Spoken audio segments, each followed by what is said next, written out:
Probably not the hot option, but I'm probably the quickest option. I don't think that play has any hots. It's just a pretty quick three-step, gentle drift and find who's ever open, and he did That that. got at the podium. Helped us get that dub. Um, shoot, coach was calling.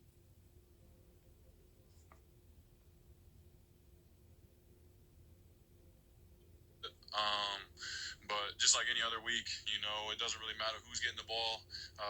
We all got to play as a team and fight, and hopefully come out on top like today.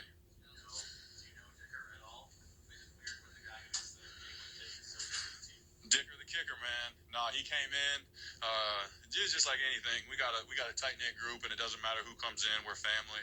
We accept him right away. We knew we needed him, so it was cool getting to know him, hearing his stories from Texas. Some big kicks there, so I had no doubts in my mind with him coming here. Dicker the kicker, who I'll be talking about later on in the video. Yeah, so they were both passes. The first one was kind of more of a man beater with time. If they were in a two-man or like a dog blitz, but since they brought zero, he checked it to something else to get it a little bit quicker, and he read it out just right.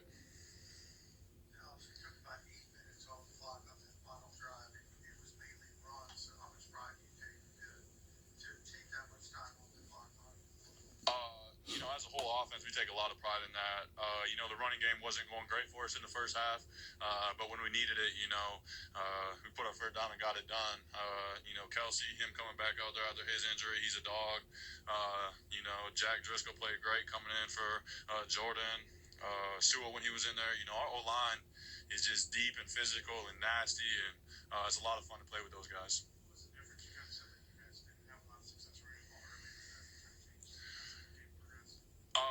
I think it was probably just a little bit of us kind of wearing them out. When we started going no huddle, 13 personnel, big personnel, we just kept grinding. You're not going to get those 4 or 5 every time, and we just stuck with it. We had the grit, and we just kept going. You hear him, don't you? Just the way they handled it. We got some good tight ends that love to be in there, love to block, love to do the dirty work. And anytime we get in 13 personnel, sometimes they stay nickel. So we just have mismatches. They don't have enough big guys for our big guys, so we're able to beat them with that.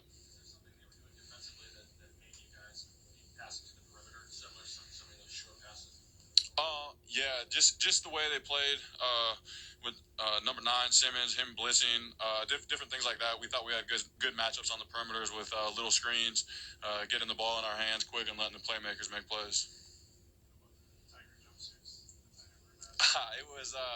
It was Jack's idea.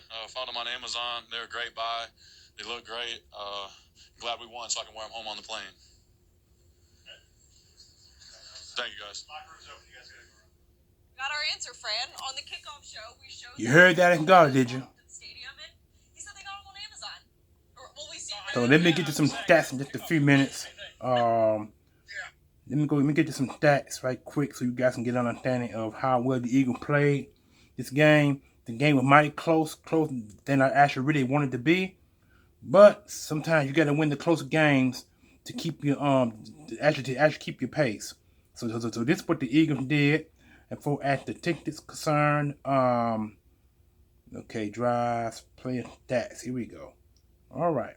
Now, Jalen Hurts did really well in this game. He didn't throw for a touchdown pass, but he did throw for over 20 yards passing off 36 attempts and completions. Or you can just say he missed 11 incomplete passes, which is not bad considering his statistics for 239 yards, a 6.6 yard per average. And his rating was 89.9%, which is still way over 70%. You know what I'm saying? I wish he could have threw for a touchdown pass, and then that probably would have took it way over 90. But you get what you can get. Okay, now rushing yards. He had 61 yards on 17 carries, I believe, or 4.1 average. And both touchdowns were scored by him.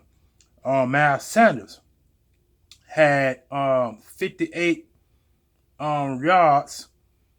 His longest was 20. Jalen Hurts had 61 yards, but his longest was 17. I said 17 carries. I mean, his longest rush was 17 yards and 2 touchdowns. I want to go ahead and get that correct. Miles Sanders had 58 yards, a 3.9 average, almost close to 4, and his longest was 12 yards. And Gainwell had 20 yards, hit 6.7 yards average, and 11 yards was his longest. Okay, receiving. Now, Dallas Goedert led today's game with the most yards after catch. He had, I think he had 8 catches for 95 yards, no score. Devonta Smith had 87 yards. His longest was 22, and Dallas Goedert longest was 31. AJ Brown had 32 yards, a 10.7 yard average. Devonta Smith was 8.7 yard average, and that guy was 11.9 yard average. And AJ Brown longer with 15 yards. Quez Watkins had 19 yards. Average was 6.3. His longest was 7. And Sanders had 6 yards, a 3.0 average. His longest was 8. According to that 6 yards, longest was 8. 8 there. I think they got that wrong. I think it will be 8 yards. And his longest was 6, but that's what they got here. But I'm gonna leave that alone. Okay, defense didn't do pretty much well there because they only had 1 sack and 1 interception. C.J. Gardner had the interception, so which is good. Slay had 2 tackles. Yeah, Slay had 2 tackles. 2 tackles. I mean, 2 assists are 2 assists. He had 9. He had 9 all, 2 were assists. Edwards had 8 in all, 3 assists. Kazir White had 6, 3 assists. And Epps had 6, 1 assist. Scott had 4 tackles, 1 assist. And Jordan Davis had 3 tackles, no assists, which that's very good. Hargrove had 3 tackles, 1 assist. Sweat had 2 tackles, no assists. Brandon Graham had 2 tackles, no assists. Bradbury had 2 tackles, no assists. Topolutu, I think that's his name. I might have ruined that guy's name, but anyway, he had 2 tackles, 1 assist. Reddick had 1 tackle, no assist, but he had the only sack in this game. Sanders, look like this one. That's one tackle, no assist. And Blankenship had 1 tackle, 1 assist, so he had a 6th tackle with the 1. And Shashir had 1 tackle, no assist. Like I said, the only turnover we had was the interception by C.J. Gardner, and the only sack was by Haasim Reddick. The Eagles should have had more sacks in this game, but for some odd reason, Kyler Murray made it more difficult for them to get sacks than they normally have. So I'm sure in next week's game against the Cowboys, that'd be a different story. Covey and Brian Covey had, the punt return. Brian Covey had 3 returns, 22 yards, 7.3 average. His longest was 15. And Dicker, a.k.a. Dicker the Kicker, with 2 for 2, 32.5 average. His long was 42. So he was 2 for 2, which is not bad. And Sapas, what his name is, he had 4 TOTs, 188 yards. What's that? 47.0 average. His long was 55. And he had 3 punts. He had 3 punts inside the 20. That's not bad. Not bad at all. So they get this right.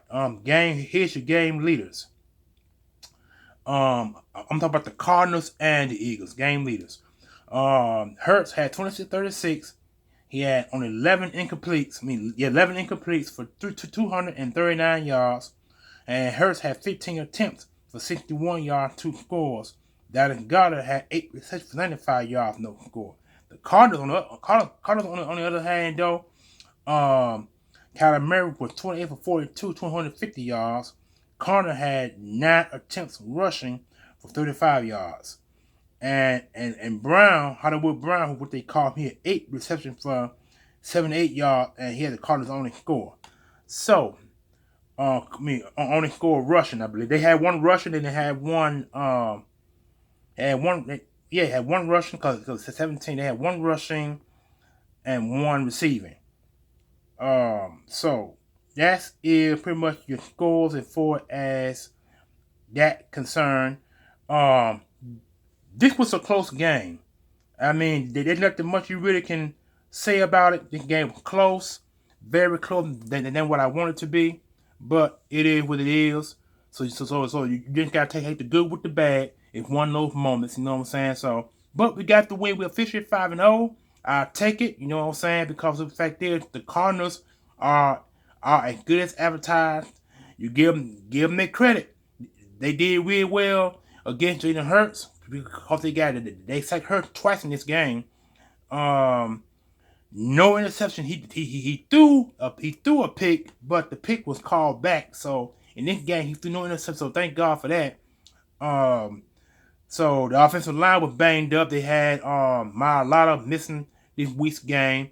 He might play next week against the Dallas Cowboys, and then Daniel Dickinson was out of the game, and so that made that whole left side of the offensive line weak because that's where they got most of their pressure from off their left side. Because the left side, Lane Johnson and the other boy held down the right side well.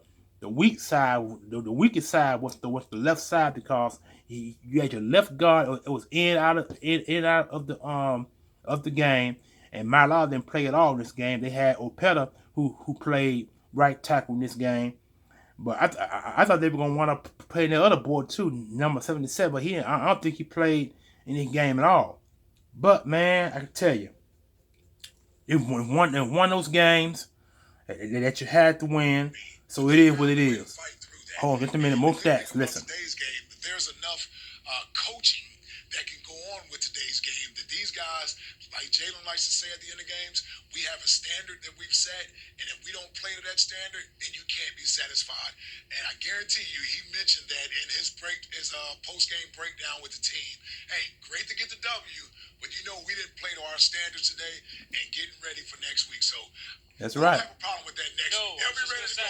This week, that won't be an issue. Yes. That'll be talked about, certainly, this Dallas week upcoming on Sunday Night Football. Well, a guy who is going to be asked many questions is head coach Nick Sirianni. Nick at the podium, y'all. Please listen before I end the video. Let's go.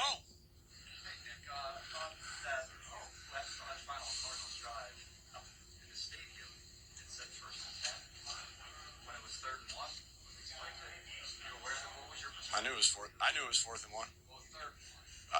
Well, he spiked it and it went to 4th and 1. Yeah, I know what it was. We knew what it was, and the stick showed what it was. That's their my head coach working the thing. So I don't know what Cliff saw. I don't know but that's obviously what happened.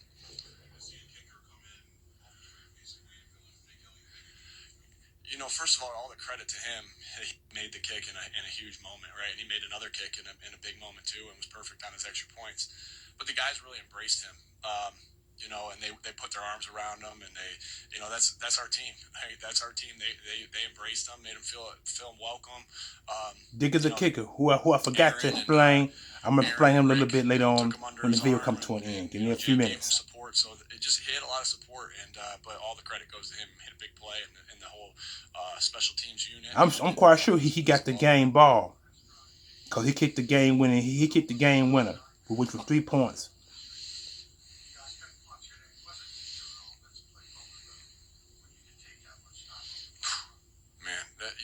Maybe the run game wasn't going the way we wanted it too early. Credit to them. I think Coach Joseph's a really good defensive coordinator, and I think they got some really good pieces over there as defensive guys. And Jason Kelsey fought through bumping. We'll let you know what it is here so shortly, but he fought through it.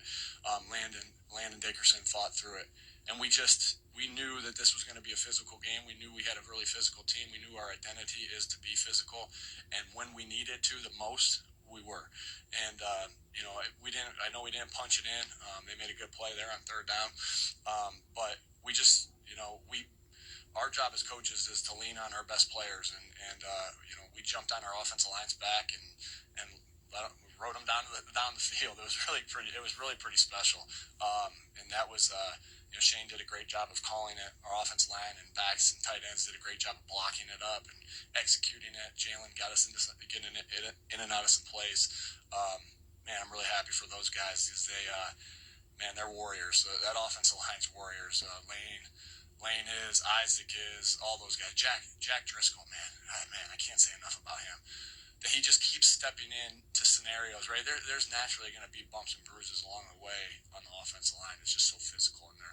And Jack Driscoll just continues to come in and play big moments. I forgot about Jack Driscoll. I know I said Opeta. I meant Jack Driscoll. Jack Driscoll came in and played. He played left guard. Opeta played. Jack Driscoll played left tackle.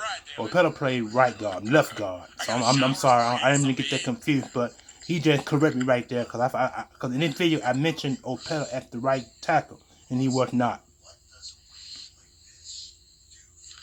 Opeta played left guard and Driscoll played right tackle, left tackle, left guard. Whatever you need to do to take it out on the end, right? And that's gonna be. And he always says that to me. He goes, "That's gonna build character." I love having Coach Wright as a man. I didn't know him before this. I'm so glad he's an Eagles fan, and so glad he wants to give me his knowledge as a coach. And he said that he's like, "Man, you guys just dug, clawed, and it's just gonna keep building who you are as a football team." And it really does, right? And so you go through that and. Those handshakes mean a little bit more in there. Then we handshake and we're dapping each other up and all that stuff. But they mean a little bit more. Right? We've worked so hard at connecting, and then you get in there and you go through that. You bleed and sweat and grind together, and they mean a little bit more when you go out when you win it like that. So it will bring you closer, right? The guy in Chapel yesterday, who was actually his name's Wade Salem. The guy who did Chapel was actually a guy that my dad had worked with in the past in Fellowship of Christian Athletes, and that's what he talked about. He said, either teams throughout the year are going to come together or they're going to go apart. There's really no in between, right?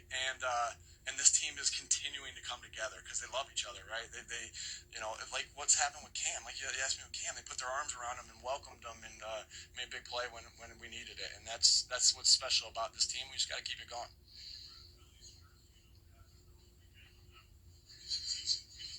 I know he wasn't. Mitt. He was a hell of a player, though.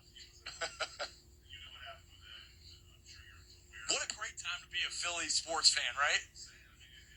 These fans. I tried to go to as many as I possibly could and said thank you because I felt like Washington, right? It felt like Washington. Kyler Murray, who's a great player, I got a lot of respect for him. I can see him struggling sometimes to make calls. We're in Arizona. Man, goodness gracious. I got a 5-hour flight back. We're in Arizona, and it came out the same way. I have a really good friend that I grew up with. His name is Jared. He lives in Arizona, but he just happens to be back in Buffalo today. But he would have been here, and he would have been going nuts. I got to give my shout out to my buddy, Jared Papilia. Man, these fans are awesome. This is such a great sports town. And, we appreciate the heck out of them. I mean, and it was special. I got home Friday, and it was pretty cool because I got home Friday, and I got home around the 7th inning. And it was one of those gloomy days, as you guys all know. And I sat there on my couch with my son and my sons, and we just watched the rest of the game. And it was like, man, playoff baseball is pretty sweet. Playoff baseball. Get tickets for Friday night or something like that. I'm a Yankee fan. Yeah, maybe. Not no Phillies. Keep that in mind. What an awesome time to be a Philly sports fan, right? What an awesome time to be a Philly sports fan. I'm excited for we obviously got a job to do, but I'm really excited for Coach Rivers' team to get going. It's really exciting to be a Philly sports fan. And Flyers too. Howie and his staff, right? They I think that what you saw them do is they didn't do the conventional thing of going to a guy that's I don't want to say, they went to a guy that they felt the best about, right? And not necessarily a guy who had experience, but the guy they felt the best about, right? And what an unbelievable thing for Cam, and that he made that kick in the Red River rivalry, and then it happened. He got the better of Jalen and lane this weekend, but he made that kick, and then he made this huge kick in this game today. And so Howie, man, I can't say enough how good the relationship is with Howie and the communication that we have back and forth about everything. I love going into his office and just talking about what we're going to do to make this team better in all things, right? But hey, what's the first play, Nick? Great. Oh, hey, who are we signing for kicker, right? It just goes both ways, right? And so, man. I really value that relationship and look forward to continuing to work with Howie and his staff. I'm yelling I'm saying Digger the kick kind of quietly. Digger the kicker. Digger the kicker. That's when we spent so much time together, right? Who for 2 for 2 today. Here's what we like for that. And Jalen's a really smart player, and he got us into a great check right there. We were anticipating one certain coverage. It wasn't that coverage. He got us to the correct play, and then stood in the pocket calmly and delivered a huge play to Dallas, who would have been a little bit short, and then Dallas, who is a monster with the ball in his hands. He is a beast with the ball in his hands, and he went out and he just finished that drive, and great play by those two guys. Great play by the offensive line because they showed some pressure on that and brought some pressure, and great protection, great play by Jalen. Great job getting us into a good play, and Dallas making a play. In the meeting, what made you want to show the team video of Just the fact that he made some big kicks, and like I said, I saw the guys putting their arms around him all week, and wanted to do that as a coach too. Put our arms around him and give everybody really. We already had confidence in him. That's why we signed him, right? And then he kicked really well in practice, and he kicked really well in his tryout or whatever you want to call it, and then wanted to give everybody the confidence that I knew they already had in Cam, that he knew how to make a kick in a big game. All right, that's a big game. That's a huge game, right? And so I'm glad he was able to make that kick and go. All right, thanks, folks. Jalen will be in a second. Nick Sirianni, he is hyped up for Phillies, Eagles, you name it, he's ready to go. Yeah, great shirt. Titans into the second round, NLDS. So great brotherly love there shown by Coach. Now, like I was saying, Digger the kicker did real well in this game. He replaced Jake Elliott, who's out with a sprained ankle. I think that's what it is. I think he has an ankle injury today, and he might be on the go come next week against the Dallas Cowboys in Philadelphia. So that could be a very important game for the Eagles to win, to go 6-0. It's a good chance the Eagles could lose the football game. Depends on how well Dallas played today, and they beat they didn't beat the Rams. They beat the Rams, I think the same score, 20-17, I believe. And so that's 4-0. That's 4-5. They done won 4 of their last 5 games. New York Giants did the same thing. They won 4 of their last 5 games. So the NFC East is no longer the NFC East. We're the beast. Even though Washington sits at 2-3. 2-3. Wow. That 5-game play, Washington are the bottom feeders. See, we thought the Cowboys were going to be the bottom feeders. That ain't the case. See, the Eagles won today to remain top of the NFC East. The Giants won. Giants second place, Cowboys third place. Giants and Cowboys tied for the same record. And I think the Cowboys beat the Giants, I believe. The Giants only lost against the Cowboys. The Giants on the tie. The Cowboys on the tiebreak against the New York Giants. And the Eagles haven't played none of these guys yet. So if the Eagles win next Sunday night against the Cowboys, we will beat them and we will own the tiebreaker against them. So that was going to come down to the tiebreaker. So if the Eagles win this game next week against the Cowboys at Philadelphia, because everybody it could be down. It's official. After today, it's Dallas Hate Week. It could be a whole bunch of Dallas memes on Facebook and a lot of the other social media outlets across the country. And I'm going to be one among many going to be posting my Dallas hate memes. So it's just one of those games, y'all. So, I mean, it's beautiful. It's beautiful. So 20-17, what more can you say? So let me end the video on a high note. You guys enjoy this win. Even though it's a very thin margin win, 20-17. One of those games can be win. Comment, like, share, subscribe. Please give me a thumbs up, cause when you like my video, it goes all over YouTube land for other people to watch and like and enjoy.